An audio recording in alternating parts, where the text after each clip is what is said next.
So I called up Aaron Schock, a young, 33-year-old up and coming, I guess you'd call him, Republican congressman. I called up his office just to get coffee with a member from the staff, just to say hi, introduce myself. Eventually maybe I'd write a profile of him. I don't know. And when I got to the office, the communications guy was about 20 minutes late, and I was surrounded by bright red walls, which was awesome. It looked really cool. And so I went to the front desk, and I was like, this office looks amazing. Is this new? And the lady at the front desk said, yeah, it's actually designed off of Downton Abbey, the Red Room in Downton Abbey. I'm not like enough of an expert of the show to know really what that room is, but it looked cool, so I started taking pictures.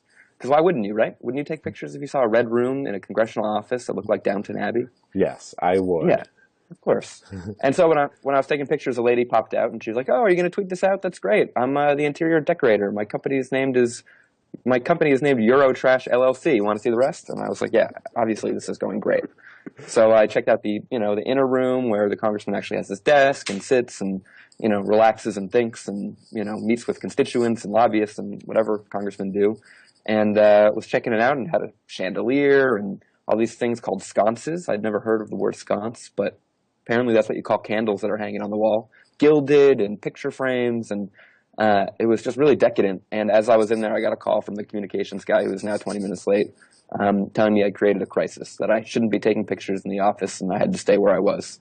And then like 5 minutes later, somebody told me I needed to delete the photos from my phone. Well, fuck. Yeah. But that's not where things ended, is it, Ben? No. So I did not really anticipate any of this to happen, but basically the deal was I decided I was going to write something about the room. I mean, it was just kind of cool. It could have been a short story. So I talked to the communications guy, and he said, well, maybe I can get the congressman to talk to you. He hasn't even seen it yet. He doesn't want a story about it, but maybe I can get him to talk to you. How has he not seen it yet? How does They were decorating it while he was back home, I guess. They were like, he'd been in the actual space, but he hadn't seen it with the red walls and the pheasant feathers. Wouldn't he have to like clear it or okay like what they're doing to his office? Yeah, that's a good question. Honestly, the decorator has worked with him before, and she said that he kind of trusts her implicitly. I mean, I think that the deal was he was going to come back, and if there were things he didn't like, and I think there were some things he maybe didn't like, he would point to them and say, let's change that, let's change this. So it wasn't in its final stage necessarily. But you'd have to think that he had at least an okay sense of what it was going to look like. You don't just, paint the walls bright red and, put in a bunch of pheasant feathers without getting some approval from the guy. Right. So then I was just going to write a story about kind of this micromanaging of image, right? To me, it was just a funny little tale of, in D.C., even a public office, the actual physical space, becomes something of a crisis for a communications director. And that was the whole story for me. I wrote it, and it, kind of took off.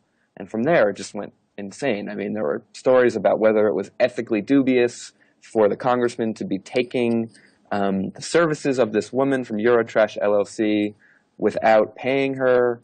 There were stories about how much he'd spent in the past on Right. offices. I saw Paul Singer write a story about Paul Singer USA Today. Today. He wrote a story about maybe $120,000 of taxpayer money had gone into decorations in the past. Then Philip Bump of the Washington Post wrote a story about where that kind of fits in with other decorating expenses for other offices. And it was not the most. It just was a big sounding number. And then there was a story about the communications director involving racist Facebook posts. I mean, the whole thing just spiraled out of control. I mean, I really did not expect any of that when I bumped into that office for a coffee.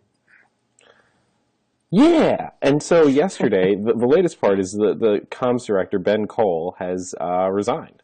Yeah, he resigned, yeah. I'm not, to be honest, Ben, I'm not a huge fan of the Washington Post's Worst Week in Washington thing, but this week, if Schock does not get it... I think Benjamin Cole got it, to be honest. Really? I think he got... I mean, he's the one who lost the job. Yeah.